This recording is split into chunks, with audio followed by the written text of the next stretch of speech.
Hello बच्चों, आज हम लोग पढ़ने जा रहे हैं मेटल और नॉन मेटल की प्रॉपर्टीज। ठीक है, उसके पहले हम लोग जान लेंगे एलिमेंट क्या होता है और एलिमेंट कितने पार्ट में डिवाइड हो रहा है। ठीक है, तो सबसे पहले हम लोग एलिमेंट देखते हैं। तो एलिमेंट होता क्या है? एलिमेंट क्या होता है? सिंपलर सब्सटेंस होता है जिसको हम लोग क्या कर पाएंगे और सिंपलर सब्सटेंस में केमिकल रिएक्शन के द्वारा ब्रेक नहीं कर पाएंगे। एलिमेंट क्या होता है? सिंपलर सब्सटेंस होता है, उसको केमिकल रिएक्शन के द्वारा क्या कर पाएंगे हम लोग और सिंपलर सब्सटेंस में ब्रेक नहीं कर पाएंगे। तो एलिमेंट का डेफिनेशन हो जाएगा the substance which can not be broken down into simpler substance by a chemical reaction is called elements. तो एलिमेंट का डेफिनेशन हो जाएगा यहाँ पे एलिमेंट का डेफिनेशन हो जाएगा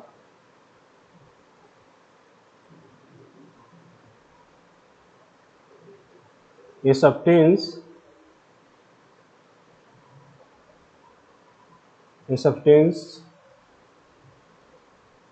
which cannot be broken down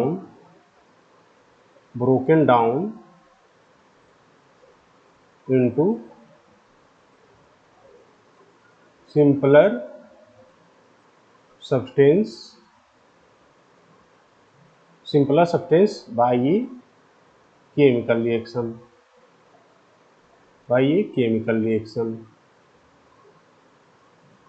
तो एलिमेंट क्या होता है? एक सिंपलर सब्सटेंस होता है जिसको हम लोग केमिकल रिएक्शन के द्वारा क्या कर सकते हैं और सिंपल फॉर्म में हम लोग ब्रेक नहीं कर पाते हैं। ठीक है, एलिमेंट क्या होता है? एक सिंपलर सब्सटेंस होता है जिसको हम लोग क्या कर पाएंगे केमिकल रिएक्शन के द्वारा और छोटे पार्ट में हम लोग उसको ब्रेक नहीं कर पाएंगे। ठीक है, ये हो गया एलिमेंट का डेफिनेशन। अब हम लोग जानेंगे कि एलिमेंट को आगे चल के क्लासीफाई कर दिया गया है मेटल और नॉन मेटल में। एलिमेंट को आगे चल के क्लासीफाई कर दिया गया है मेटल और नॉन मेटल में। उसको हम लोग आगे चल के पढ़ेंगे मेटल और नॉन मेटल की प्रॉपर्टीज। सबसे पहले एलिमेंट देख लो, एलिमेंट के बारे में थोड़ा और हम लोग जान लेंगे एलिमेंट के बारे में।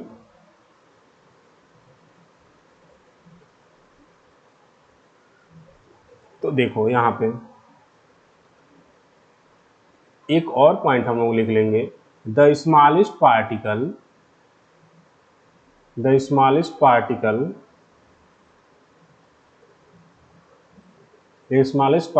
of an element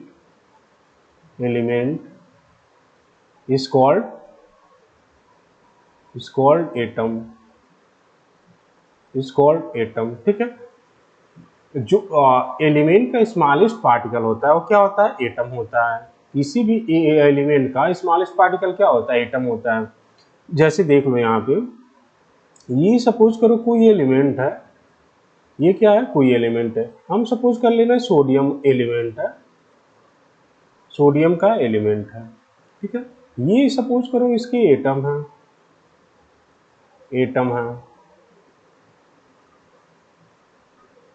ये क्या है? इसके एटम है। तो ये क्या है? एटम है। ये पूरा स्ट्रक्चर क्या है? एलिमेंट है। तो यहाँ पे दिख रहा होगा कि जो सोडियम एलिमेंट है उसका स्मॉलेस्ट स्ट्रक्चर क्या है? एलिमेंट है। जो सोडियम एलिमेंट है उसका स्मॉलेस्ट स्ट्रक्चर क्या है? सोडियम का एक एटम है। ठीक है, सोडियम का एक एटम है। ये अगर देख लो, अगर सोडियम एलिमेंट है तो उसमें एटम किसके होंगे? सारे ही सोडियम के एटम होंगे। अगर सोडियम एलिमेंट है तो उसमें सारे किसके एटम होंगे? सोडियम के एटम होंगे। तो उसकी प्रॉपर्टीज क्या होगी? सेम होगी। सारे एटम की प्रॉपर्टीज क्या होगी? सेम होगी। ठीक है, ये हो गया एलिमेंट और एटम के बारे में। देख लो,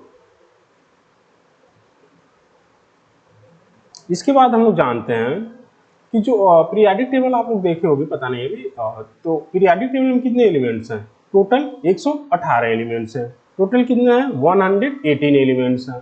118 एलिमेंट्स हैं। टोटल 118 एलिमेंट्स हैं। ठीक है, एलिमेंट हैं। इसमें से तीन हम लोग डिवाइड कर रहे हैं, एक तो मेटल में और नॉन मेटल में। जो 118 एलिमेंट्स हैं उसी को हम किस में डिवाइड कर रहे हैं? मेटल में और नॉन मेटल में। मेटल और नॉन मेटल में डिवाइड करेंगे, ठीक है। जो 118 एलिमेंट्स होते हैं इसमें से 92 क्या होते हैं, 92 नेचुरली पाए जाते हैं, नेचुरली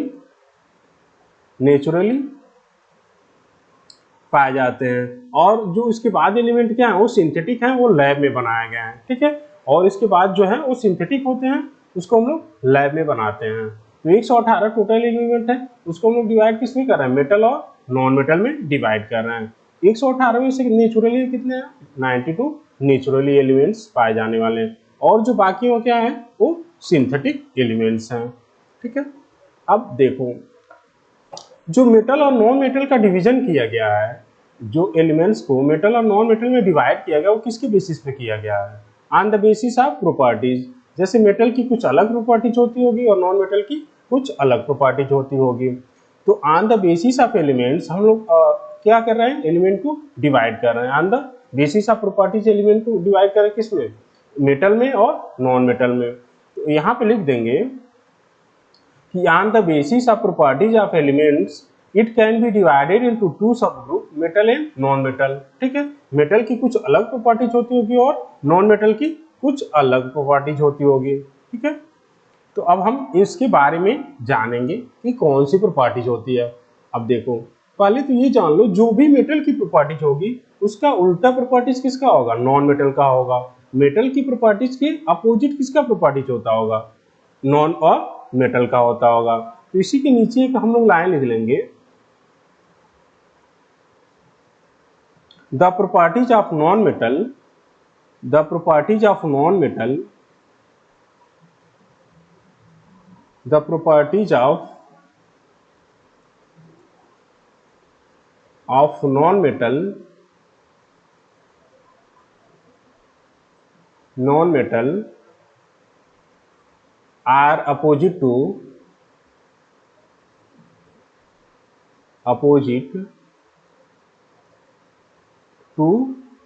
the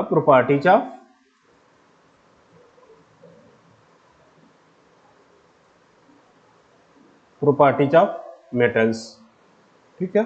ये बहुत ही इंपॉर्टेंट लाइन है कि जो नॉन मेटल की प्रॉपर्टीज होगी वो क्या होगी, मेटल की प्रॉपर्टीज के अपोजिट होगी। जो नॉन मेटल की प्रॉपर्टीज होगी वो मेटल के प्रॉपर्टीज के क्या होगा, अपोजिट होता होगा, ठीक है।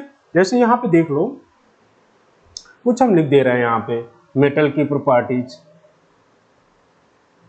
मेटल का और नॉन मेटल दोनों ही लिख दे रहे हैं, यहाँ पे कंपैरिजन हो जाएगा मेटल और नॉन मेटल। जैसे मेटल क्या होता है, हार्ड होता है, मेटल हार्ड होता है, तो नॉन मेटल क्या होता है, सॉफ्ट होता है, ठीक है। मेटल हार्ड होता है तो ये सॉफ्ट होता है, मेटल क्या होता है, सॉलिड होता है, तो नॉन मेटल क्या होगा, लिक्विड होता है और गैस होता है। नॉन मेटल लिक्विड या फिर गैस फॉर्म में होता है। उसी तरह से मेटल की क्या होता है, हाई मेल्टिंग पॉइंट होता है, हाई मेल्टिंग पॉइंट होता है, तो नॉन मेटल क्या होगा, लो मेल्टिंग पॉइंट होगा, non metal low melting point होगा, लो मेल्टिंग पॉइंट होगा, ठीक है। तो आप लोग देख रहे हो ये प्रॉपर्टीज क्या है, और भी ढेर सारी प्रॉपर्टीज हैं जो हमें आगे चल के बताएंगे कि मेटल की प्रॉपर्टीज नॉन मेटल की प्रॉपर्टीज की क्या होगा, उल्टा होगा, या फिर नॉन मेटल की प्रॉपर्टीज क्या होगी, मेटल की प्रॉपर्टीज के अपोजिट होता है। जैसे मेटल क्या होता है, हाई डेंसिटी शो करता है, और नॉन मेटल क्या होता है, लो डेंसिटी शो करता है, ठीक है। ये सब एक प्रॉपर्टीज हो गई। अब हम आगे जानेंगे इसमें characteristic of metals, characteristic of metals के बारे में हम लोग जानेंगे।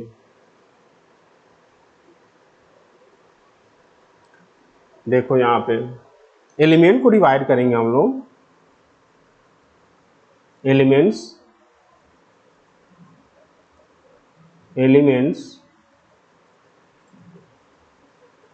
को मेटल में, नॉन मेटल और मेटलॉइड्स में, मेटलॉइड्स में डिवीजन करेंगे। मेटल क्या होता है, हार्ड होता है और high density high melting point show होता है।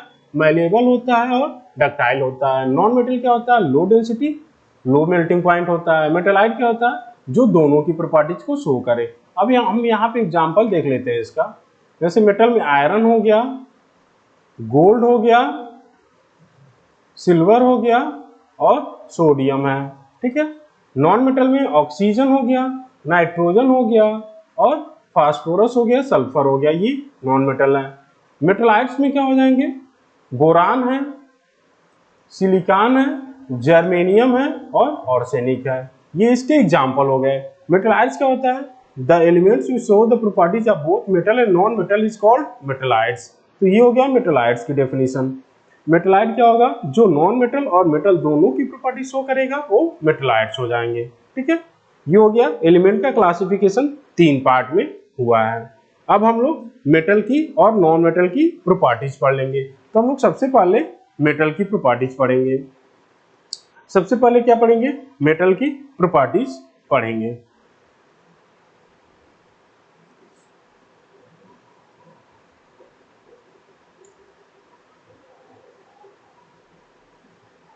ठीक है, तो पहला प्रॉपर्टीज होगा properties of metal. Properties of metal.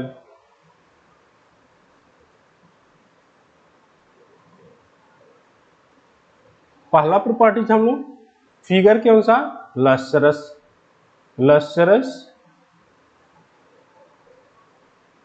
ठीक है। पहला प्रॉपर्टीज कौन सा है? लस्टरस। इसका मतलब ये है कि अगर हम लोग मेटल को क्या करें? कट करेंगे।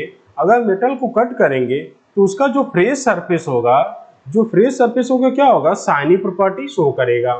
जैसे यहाँ फिगर में हम लोग देख रहे हैं, गोल्ड हो गया, सिल्वर हो गया या फिर कॉपर हो गया, इन सबको अगर हम लोग कट करेंगे तो जो कटन सरफेस होगा या फिर फ्रेश सरफेस होगा वो कौन सी प्रॉपर्टी शो करेगा? वो शाइनी या फिर लस्टरस प्रॉपर्टी शो करेगा, ठीक है। वो शाइनी या फिर लस्टरस प्रॉपर्टी शो करेगा। इसी प्रॉपर्टी की वजह से जो मेटल्स होता है वो किस में यूज किया जाता है? वो ज्वेलरी बनाने में यूज किया जा सकता है। जैसे गोल्ड का और सिल्वर का ज्वेलरी बनाने में यूज किया जाता है। तो लस्टरस क्या होता है? If you cut a metal and it show a shiny surface then it is called a metals, ठीक है। अगर कोई एलिमेंट को हम लोग कट कर रहे हैं और वो कोई शाइनी सरफेस शो कर रहा है तो वो किसकी प्रॉपर्टी हो जाएगी? वो मेटल की प्रॉपर्टीज हो जाएगी। तो हम लोग जान जाएंगे क्यों मेटल्स होता है, ठीक है। अब गोल्ड और सिल्वर होता है, ये किस में यूज किए जाते हैं? ज्वेलरी में यूज किए जाते हैं। गोल्ड और सिल्वर, गोल्ड और सिल्वर किस में यूज किए जाते हैं? Gold and silver, silver are used in jewellery making, jewellery making किसके कारण? ये इसी लस्टरस प्रॉपर्टी के कारण। किसके कारण? इसी लस्टरस प्रॉपर्टीज के कारण। क्यों? क्योंकि अगर उससे हम बनाएंगे कोई भी ज्वेलरी तो क्या होगा? वो बहुत ही शाइनी होगा और उसका लुक भी अच्छा आएगा। तो लस्टरस प्रॉपर्टीज के कारण ही हम लोग मेटल्स का यूज किसमें करते हैं? ज्वेलरी बनाने में यूज करते हैं, ठीक है। और खासकर गोल्ड और सिल्वर का ज्यादा हम लोग यूज करते हैं, ठीक है। ये हो गया पहला प्रॉपर्टीज। पहला कौन सा है? Lustrous properties. दूसरा प्रॉपर्टीज है मैलिएबल। दूसरा प्रॉपर्टीज है मैलिएबिलिटी, ठीक है। दूसरा है मैलिएबिलिटी। दूसरा प्रॉपर्टीज है मैलिएबिलिटी। दूसरा है मैलिएबिलिटी। मैलिएबिलिटी क्या होता है? देख लो, अगर कोई हमारे पास एलिमेंट है उसको हम लोग पीट के छोटा, एकदम पीट के क्या कर दें? पतला सरफेस कर दें, तो उस एलिमेंट को हम लोग क्या बोलेंगे? मेटल्स बोलेंगे। जैसे metals are malleable, they can be hammered into thin sheets without breaking. तो अगर कोई एलिमेंट है हमारे पास, उसको हम लोग हैमरिंग करके एक पतले शीट्स में क्या कर दे रहे हैं? कन्वर्ट कर दे रहे हैं। तो मेटल की इस प्रॉपर्टीज को हम लोग क्या बोलेंगे? उसको मैलिएबिलिटी बोलेंगे। क्या बोलेंगे? मैलिएबिलिटी बोलेंगे, ठीक है। तो इसका डेफिनेशन क्या हो जाएगा? डेफिनेशन हो जाएगा the properties of metal by which metal can be hammered into a thin sheets is called malleability. Malleability का डेफिनेशन क्या हो जाएगा? The properties of metal by which it can be drawn into thin sheets is called malleability. The properties of metal by which it can be drawn into A thin sheets is called malleability. ये हो गया definition. यहाँ पे चाहो तो हम लिख भी दे रहे हैं, the properties of element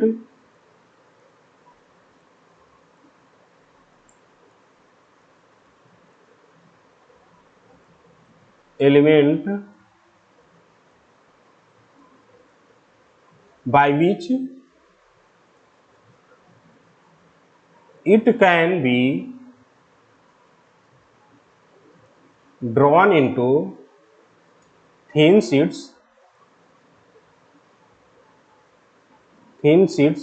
is called malleability,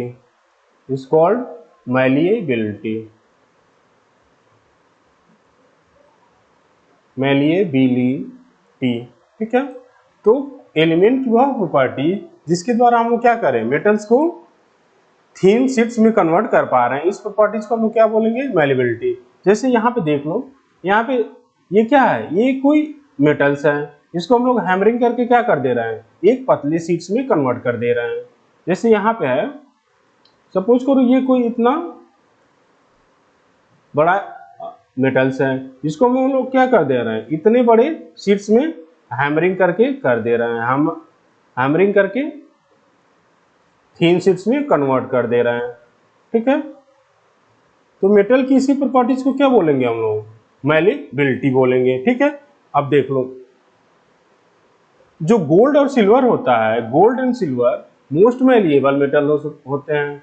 gold और सिल्वर क्या होते हैं? Most malleable metal. Gold Au and Ag best malleable metal होते हैं, मैलिएबल मेटल होते हैं। मतलब कि गोल्ड और सिल्वर को हम लोग क्या कर पाएंगे? सबसे पतले शीट्स में कन्वर्ट कर पाएंगे। गोल्ड और सिल्वर को हम लोग सबसे पतले शीट्स में कन्वर्ट कर पाएंगे। उसके बाद आता है कॉपर और एल्युमिनियम का। कॉपर और एल्युमिनियम भी क्या होते हैं? एक तरह से मैलिएबल मेटल होते हैं, अच्छे मैलिएबल मेटल होते हैं। कॉपर और सिल्वर भी क्या होते हैं? गुड मैलिएबल मेटल होते हैं। यहाँ पे कॉपर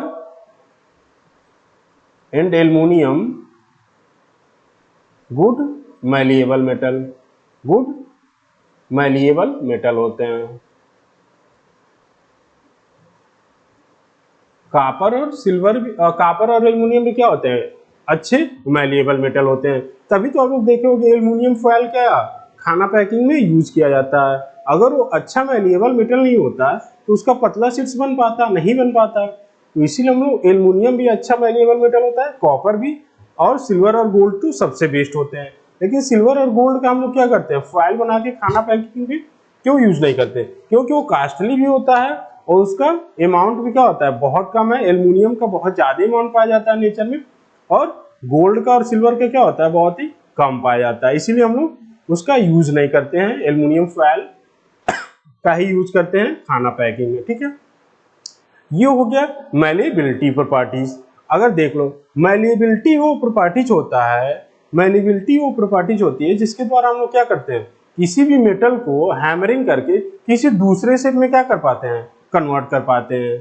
तो it is the properties of malleability that metal can be bent to form object of different shapes by beating a hammer।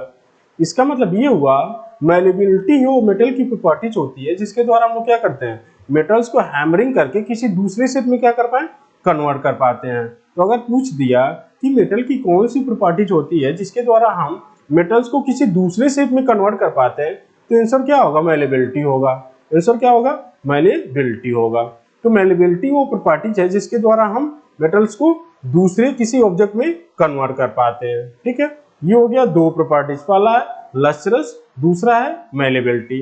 ठीक है, अब हम लोग अगला प्रॉपर्टीज इसका देखते हैं।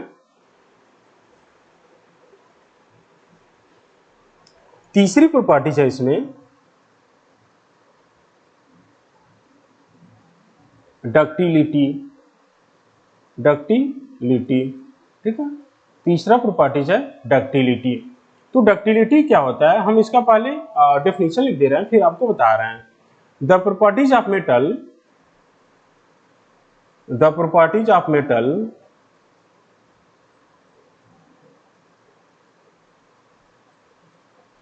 the properties of metal by which it can be drawn into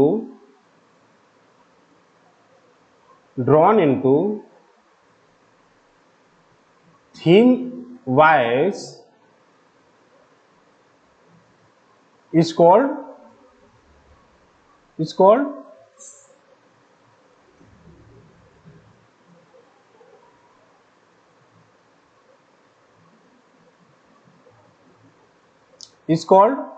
ductility.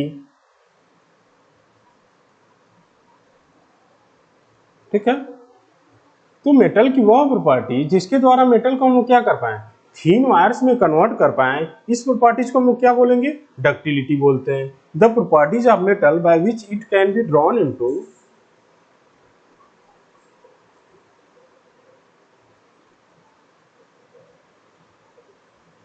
ठीक है, हाँ, तो देखो मेटल की वह प्रॉपर्टी जिसके द्वारा हम लोग मेटल्स को किस में कन्वर्ट कर पाए, थीन वायर्स में कन्वर्ट कर पाए, इस प्रॉपर्टीज को क्या बोलेंगे, डक्टिलिटी बोलेंगे।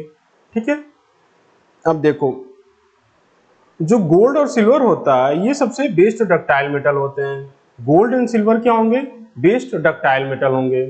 गोल्ड एंड सिल्वर, जैसे मैलिएबल में गोल्ड और सिल्वर क्या है, बेस्ट मैलिएबल मेटल है, उसी तरह से गोल्ड एंड सिल्वर क्या होंगे, gold and silver best ductile metal हैं, best ductile metal, best ductile metal. मतलब इससे क्या होगा, इससे हम लोग सबसे पतले से पतला वायर बना पाएंगे। गोल्ड और सिल्वर का हम लोग सबसे पतला से पतला वायर बना पाएंगे। इसका मतलब ये हुआ, अगर कोई भी एलिमेंट सबसे ज्यादा डक्टाइल मेटल है तो हम लोग उसका क्या कर पाएंगे, सबसे पतले से पतले वायर में कन्वर्ट कर पाएंगे, यही इसका मतलब हुआ। उसके बाद से कॉपर और एल्युमिनियम भी क्या होते हैं, अच्छे डक्टाइल मेटल होते हैं। कॉपर और एल्युमिनियम भी क्या होते हैं, अच्छे डक्टाइल मेटल होते हैं। ठीक है, कॉपर और एल्युमिनियम, कॉपर और aluminium also ductile metal, also good ductile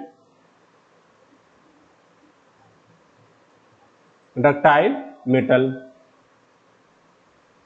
ठीक है, तो जो कॉपर और एल्युमिनियम होता है वो भी क्या होता है, अच्छा डक्टाइल मेटल होता है। कॉपर और एल्युमिनियम से भी हम लोग अच्छा वायर बना सकते हैं, लेकिन अगर पूछेगा एल्युमिनियम और कॉपर में सबसे अच्छा डक्टाइल मेटल कौन सा है, तो उसका आंसर हो जाएगा कॉपर।